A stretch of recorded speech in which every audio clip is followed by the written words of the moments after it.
इसका मैं स्वागत करता हूं और ये महसूस करता हूं कि सरकार ने इनको वापस लेने में बहुत देर की।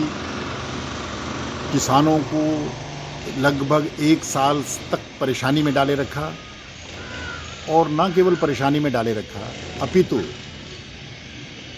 जिस तरीके से किसानों के साथ व्यवहार हुआ वो भी बहुत ही अमानवीय था। मुझे याद नहीं है कि देश की आज़ादी के बाद इतना लंबा संघर्ष किसी को करना पड़ा हो और देश के अन्नदाता को इतना जूझना पड़ा हो, लेकिन मैं समझता हूँ ये किसानों की बहुत बड़ी विजय है जिसमें सरकार को अपनी गलती का एहसास कराया है। जिस मनमाने तरीके से सरकार चलना चाहती थी, किसानों को बुलडोज करना चाहती थी, मैं समझता हूँ उस पर लगाम लगी है और ये केवल किसानों का नहीं, देश के भी लोगों का कई मायनों में इसका भला होगा। अभी हाल ही में पूरे देश में बाई इलेक्शंस थे।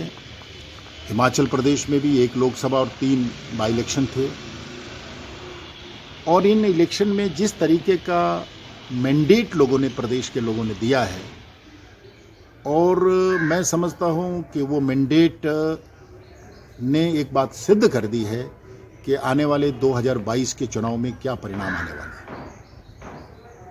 मुख्यमंत्री को बहुत गर्व था कि मैं मंडी से हूं और मैं 100% उस सीट को जीतूंगा। बाई इलेक्शंस में भी उन्होंने चुनाव से पहले अनाप शनाप घोषणाएं की।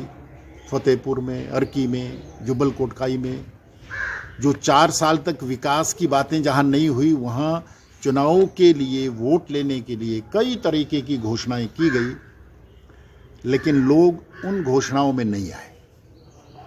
लोगों ने इस बात को सिद्ध किया कि जिस तरीके से प्रदेश में सरकार ने महंगाई और बेरोजगारी बढ़ी है और जिस तरीके की ढीली ढाली सरकार प्रदेश में चल रही है, जिसका कोई रडरलेस सरकार कह सकते हैं, उस सरकार के खिलाफ लोगों ने अपना मत प्रकट किया।